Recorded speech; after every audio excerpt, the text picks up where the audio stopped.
student, this is Shaheen and in this particular lecture video we will covering next topic, that is management as a profession.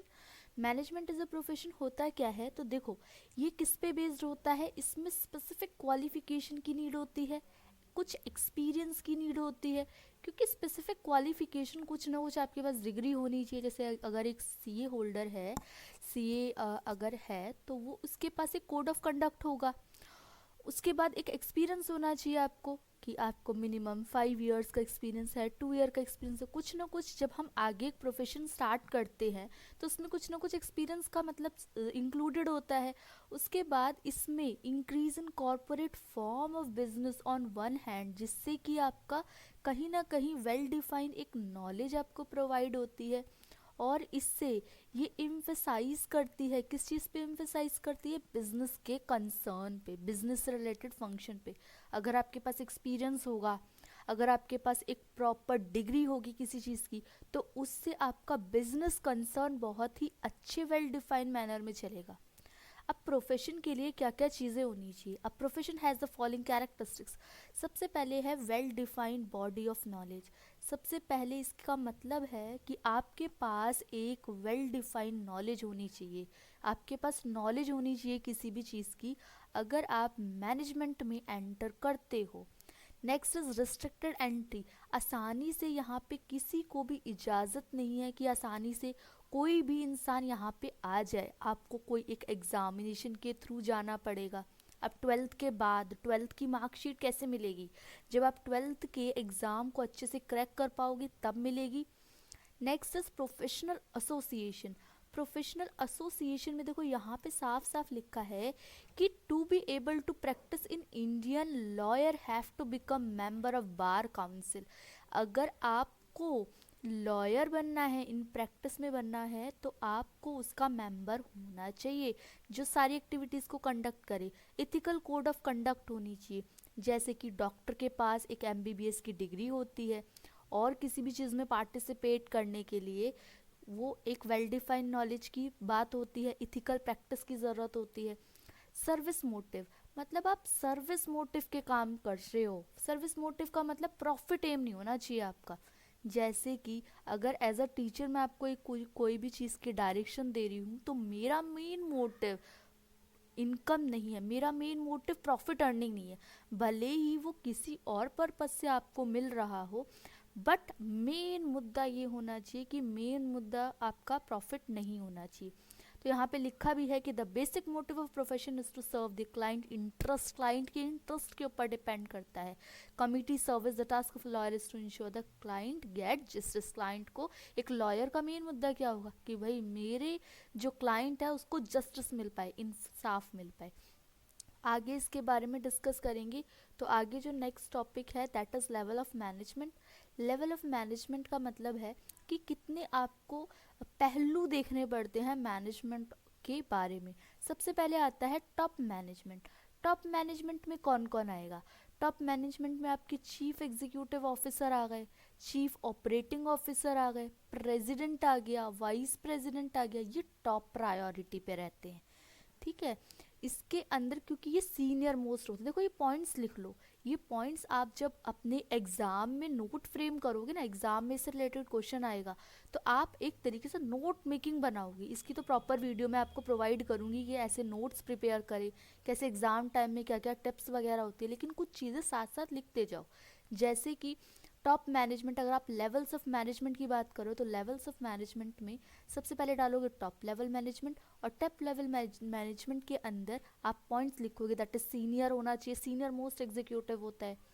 फिर उसके बाद example में chief executive officer लिख लो, क्योंकि ये exam time में याद आती हैं चीज़ें कि हमने ये चीज़ नहीं बनाई, ये चीज़ नहीं किया। Next is middle level management में मिडल लेवल मैनेजमेंट एक लिंक बिठा के रखता है। जैसे कि ये इंसान है टॉप पे बैठा हुआ है, ये इंसान है बिल्कुल लोअर में बैठा हुआ है। अब इस इन इन दोनों के बीच में एक इंसान और होगा, वो ये वाला इंसान क्या करेगा, इन दोनों के बीच में लिंक बिठा कर रखेगा। तो ये वाला जो काम होता है ये आपका, ये कौन करता है, मिडल लेवल मैनेजमेंट। तो मिडल लेवल मैनेजमेंट आपका ये काम करता है। और इसके अंदर आती क्या क्या चीज़ें हैं तो देख लो कौन कौन से पर्सन आते हैं। देखो इसका काम क्या क्या है, पहले तो ये देखो, सबसे पहले अपनी पॉलिसीज़ बनाना, ये वाला काम है इनका, पॉलिसीज़ फ्रेम करना। ये पॉलिसीज़ बनाएंगे, ये करेंगे कि डिपार्टमेंट को जो भी चीज़ों की रिक्वायरमेंट है नेसेसरी, उन वो सब चीज़ें मिले, ड्यूटीज़ प्रोवाइड करना। अच्छा, एक और चीज़ जो इसके अंदर है, वो एक और ध्यान रखने वाली चीज़ है कि एक लिंक जब बैठा रहे हो आप एम्प्लॉयर और एक मैनेजमेंट के बीच में, टॉप मैनेजमेंट और लोअर लेवल मैनेजमेंट के बीच में, तो लिंक बिठा के रखोगे तो उनसे ऑर्डर, उनको ऑर्डर्स देना, लोअर लोगों को, लोअर ऑपरेशनल मैनेजमेंट को ऑर्डर्स देना, और टॉप मैनेजमेंट से ऑर्डर रिसीव करना भी मिडल लेवल मैनेजमेंट का काम होता है। ये और क्या काम करते हैं, स्मूथ फंक्शनिंग के लिए काम करते हैं, मोटिवेट करना एम्प्लॉयज़ को डिज़ायर्ड ऑब्जेक्टिव के लिए, क्योंकि कहीं ना कहीं हम सबको मोटिवेशन की रिक्वायरमेंट होती है, चाहे वो लोअर लेवल के मैनेजर हो या अपर लेवल मैनेजर हो। नेक्स्ट सुपरवाइजर और ऑपरेशनल मैनेजमेंट। सुपरवाइजर और ऑपरेशनल मैनेजमेंट के अंदर क्या आ जाएगा, foreman and supervisor comprise the lower level in hierarchy of the organisation. अब इसका इम्पॉर्टेंट, वेरी इंपॉर्टेंट रोल होता है, ठीक है, ये पॉइंट आपको लिखना है, ठीक है। वर्कफोर्स के लिए इंस्ट्रक्शन देने के लिए ये काम करते हैं। और देखो कौन कौन सी चीज़ें आप लिख सकते हो, क्वालिटी ऑफ आउटपुट मेंटेन करना। अब मैं अगर एक पेन की मैन्युफैक्चरिंग कर रही हूँ, तो मैं मेक श्योर करूँगी कि मेरा जो पेन की क्वालिटी होनी चाहिए दैट इज़ बेस्ट। तो ये वाली जो चीज़ कंट्रोलिंग की होगी वो होगी आपकी लोअर लेवल मैनेजमेंट की। Next is functions of management. तो फंक्शंस ऑफ मैनेजमेंट में प्लानिंग आएगी। प्लानिंग हर चीज़ के लिए ज़रूरी है, हर लेवल के लिए ज़रूरी है। अगर आप प्लानिंग नहीं करके चलोगे, अगर आज से आप पढ़ाई की प्लानिंग नहीं करोगे, तो एग्ज़ाम टाइम में वो आपको सारे पॉइंट्स नहीं मिलेंगे। अभी से नोट्स बनाओ, तभी बोल रही हूँ, अभी से नोट्स बनाओगे तो वो काम करेंगे आपके एग्ज़ाम टाइम में रिवीजन के। अब एग्ज़ाम टाइम में रिवीजन का होता है, तब आप नोट्स बनाने बैठोगे, हाउ इज़ इट पॉसिबल। तो इसीलिए प्लानिंग हर लेवल में ज़रूरी है, तो बिजनेस मैनेजमेंट में भी प्लानिंग ज़रूरी है। Next is organising. ऑर्गेनाइजिंग का मतलब क्या होता है, अब आपने एक प्लान बना लिया कि भाई मुझे रोज़ एक बिज़नेस का चैप्टर पढ़ना है या 2 टॉपिक पढ़ने हैं बिज़नेस के। अब ये आपने ऑर्गेनाइज किया, अब आप उस पर वर्क करना शुरू करोगे। अब आप अपने आप को ऐसे तैयार करोगे कि आप उस पर वर्क कर सको, प्लानिंग को इनिशिएट करोगे आप, ठीक है। ऐसे ही मैनेजमेंट करता है, इसको कोरिलेट करना। फिर स्टाफिंग। स्टाफिंग का मतलब अब मुझे मेरे काम को करवाने के लिए लोगों की रिक्वायरमेंट होगी, तो जिन लोगों की मुझे रिक्वायरमेंट है उन लोगों की क्वालिफ़िकेशन क्या होनी चाहिए। अब मैं ऐसे ही किसी को तो मैनेजर की पोस्ट पे नहीं रख सकती, तो वो कौन होगा, राइट पर्सन होना चाहिए, उसकी राइट क्वालिफ़िकेशन होनी चाहिए, राइट प्लेस होनी चाहिए। तो आप जब नेक्स्ट चैप्टर पढ़ोगे ना, तो उसमें आता है ऑर्डर करके, उसके अंदर ऑर्डर, प्रिंसिपल ऑफ मैनेजमेंट में ऑर्डर करके एक टॉपिक आता है। तो उसके अंदर उन्होंने यही बताया है कि राइट पर्सन को राइट प्लेस पे राइट टाइम पे आप नहीं काम करवाओगे तो आपका काम फुलफिल नहीं होगा। जैसे मार्क्स तो आपके एंड में भी हो सकता है, मे बी आप पास हो जाओ एंड में भी पढ़ के, लेकिन जितनी आपकी पोटेंशियल है, जितना आप में पोटेंशियल है, उतना हो सकता है आप नहीं कर पाओ। Next is directing. अब मैंने 4 लोगों को हायर कर लिया किसी काम को करवाने के लिए, अब मैं उनको बताऊंगी भी तो कि आपको इनसे ऑर्डर्स लेने हैं, इनको ऑर्डर्स देने हैं। तो ये सारा जो काम होता है ये होता है आपका डायरेक्टिंग का। बाकी जो इसके अंदर डायरेक्टिंग के बाद जो इनिशियल, और डायरेक्टिंग में ही लीडरशिप आती है। लीडरशिप क्वालिटीज़ पता है ना, एक लीडर कौन होता है, लीडर बॉन्ड के लिए होता है, bond to be a leader, मतलब इसमें क्वालिटी होती है। तो लीडरशिप भी इसके अंदर आएगी। अब ये चैप्टर्स हम डिस्कस करेंगे बहुत ही डिटेल में, क्योंकि आपके चैप्टर्स हैं ही बीच बीच में, तो इसकी डिटेल में डिस्कशन करेंगे। लेकिन अभी आप एक थ्रू आउट फ्रेम ले लो कि इसमें होता क्या क्या है। कंट्रोलिंग का मतलब आता है कि किस तरीके से, अब मैंने एक टाइम टेबल बनाया, जो कि आप लोग तो कभी बनाने की सोचते नहीं हो, सोचते भी हो तो पता नहीं फॉलो कितने करते हो। टाइम टेबल बनाया मैंने ये, अब इस टाइम टेबल को मैंने इम्प्लीमेंट, पहले टाइम टेबल बनाया दैट इज़ प्लानिंग, उसके बाद मैंने उस टाइम टेबल के अंदर कुछ चीज़ें रखी जिसको मैं मॉर्निंग मान लो उठ के मैंने स्टार्ट कर दी अपनी बिजनेस पढ़नी या मैथ्स पढ़नी। उसको ऑर्गेनाइज कर दिया प्रॉपर तरीके से। पहले बिजनेस पढ़ूंगी, फिर मैथ्स पढ़ूंगी, फिर इकोनॉमिक्स पढ़ूंगी, देन इंग्लिश पढ़ूंगी। ये मैंने एक टाइम टेबल बना लिया, अकाउंटेंसी भी। तो इस तरीके से मेरा टाइम टेबल बन गया। उसको, उस प्लानिंग को आगे थ्रू आउट करने के लिए फिर मुझे उसको क्या करना पड़ेगा, अरेंज करना पड़ेगा, दैट इज़ ऑर्गेनाइजिंग। फिर मैं उस पे फॉलो करूँगी, वो हो गया स्टाफिंग, क्योंकि मैं एक ह्यूमन बीइंग हूँ, मैं उसको फॉलो करूँगी, स्टाफिंग। फिर उस स्टाफिंग से मैं ये देखूँगी भाई मेरी ये चीज़ हो रही है कि नहीं हो रही, डायरेक्ट अपने आप को ही डायरेक्शन देनी है। नेक्स्ट इज कंट्रोलिंग, ये देखूँगी कि मैंने अपना आज का टाइम टेबल में 4 टॉपिक कवर करने थे, क्या ये मेरे 4 टॉपिक कवर हुए कि नहीं। अगर ये कवर हुए तो बेस्ट है, अगर कवर नहीं हुए तो मुझे देखना पड़ेगा ये लूप होल्स कहाँ हैं। तो ये थ्रू आउट एक फ्रेमवर्क हो गया। Next is coordination. कोऑर्डिनेशन के बिना कोई काम नहीं होता। अगर आपका कोऑर्डिनेशन आपके टीचर के साथ नहीं होगा तो आप उस टॉपिक को अच्छे से समझ नहीं पाओगे। तो कहीं ना कहीं या तो आप लैग करोगे या तो मैं लैग करूँगी।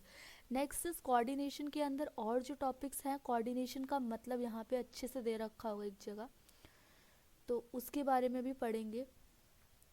पहले देखो कोऑर्डिनेशन का मतलब क्या होता है। कोऑर्डिनेशन इज़ द फोर्स, एक ऐसी फोर्स जो आपको क्या बताएगी कि आपको फंक्शन को बाइंड अप कैसे करके रखना है, थ्रू आउट द टाइम उसको मैनेज कैसे करके चलना है, ये बताएगी आपकी कोऑर्डिनेशन। बाकी एक डेफिनेशन प्रॉपर करते हुए चलना हर एक टॉपिक की, सो दैट कि आप लोगों को बाद में दिक्कत ना हो एक नोट की फॉर्मेट में।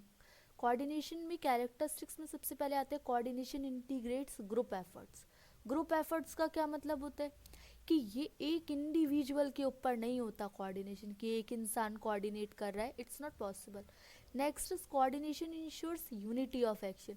कोऑर्डिनेशन में जब आप लोग एक काम को, मतलब 4 लोग मिलके एक काम पे एफर्ट्स दे रहे हो तो वो काम ज़्यादा अच्छे से होगा।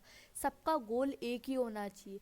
अब पता लगे आपकी टीचर का गोल आपका 95% है और आप लोगों का तो गोल 50% भी नहीं, तो फिर कोऑर्डिनेशन कैसे होगी। टीचर लगी पड़ी है एफर्ट्स डालने में और आप लोग तो फिर कहाँ ही जा रहे हो। Coordination is a continuous process, लगातार चलती रहेगी। आप और आपके टीचर के बीच में कोऑर्डिनेशन नहीं होगा, या मैनेजमेंट और एक एम्प्लॉय के बीच में नहीं होगा कोऑर्डिनेशन, तो वो काम फुलफिल नहीं होगा। Again coordination is all pervasive function, मतलब हर लेवल पे चलेगा। ऐसा नहीं है एक बार आपने कोऑर्डिनेशन कर लिया तो आपने एक लेवल पे कोऑर्डिनेट कर लिया उसके बाद वो ख़त्म, नहीं, इट्स नॉट पॉसिबल। कोऑर्डिनेशन है सारे के सारे मैनेजर्स की रिस्पॉन्सिबिलिटी होती है। वेरियस मैनेजर्स होते हैं, सेल्स मैनेजर हो गया, और भी मैनेजर्स हो गए, प्रोडक्शन मैनेजर हो गया, ये सारे के सारे कोऑर्डिनेट करेंगे तब टॉप लेवल पे अपनी रिस्पॉन्सिबिलिटी पहुंचाएंगे, एंड देन आपका फुलफिल होगा कि आपने जो अपना एम डिसाइड किया था वो फुलफिल हुआ, प्रोडक्शन प्रॉपर हुआ नहीं हुआ, इन सब चीज़ों की बात। Coordination is a deliberate function. Coordination बहुत ही ज़्यादा डेलिब्रेट है। डेलिब्रेट का मतलब यहाँ पे है कि a manager has to coordinate the efforts of different people in a concise and deliberate manner.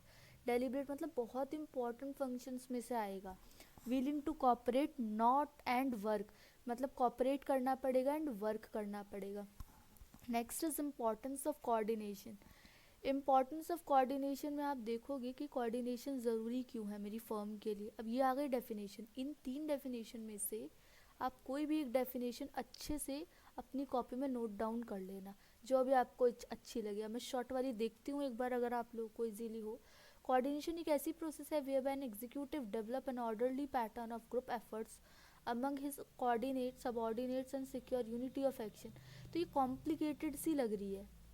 अब यहाँ ये वाली देखो, coordination is a balancing and keeping together the team, ये इजी है। बैलेंस करना, बैलेंस किस किस को करोगे, टॉप लेवल को, मिडिल लेवल को, इन सबको बैलेंस करोगे।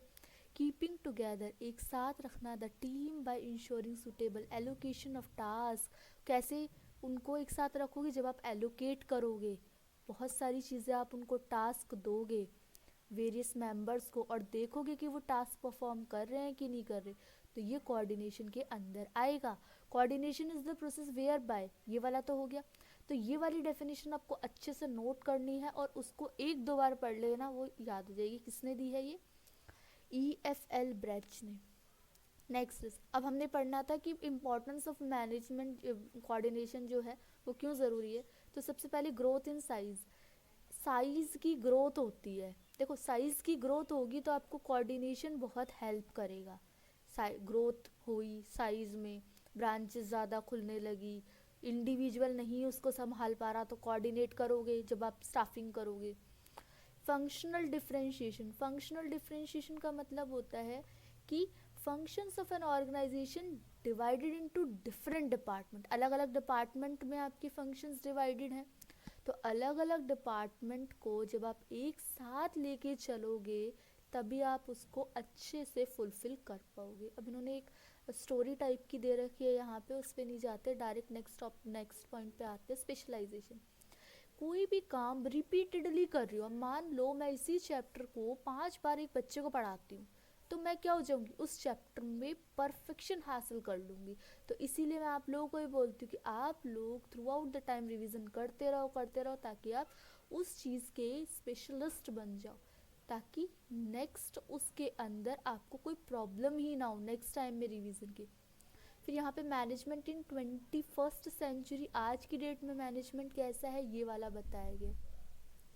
मैनेजमेंट आज की डेट में कैसा है, तो ग्लोबल विलेज की बात की हुई है इन्होंने। The scope of international intercultural relationship is rapidly expanding, फैलता जा रहा है मैनेजमेंट और हर लेवल पे मैनेजमेंट की ज़रूरत है। तो यही सब चीज़ों की बात की है इस चैप्टर में। तो अब नेक्स्ट लेक्चर वीडियो में मिलेंगे और उसमें हम डिस्कस करेंगे चैप्टर नंबर 2। और तब तक स्टे ट्यून्ड, बी हैप्पी और रिवीजन करते रहो।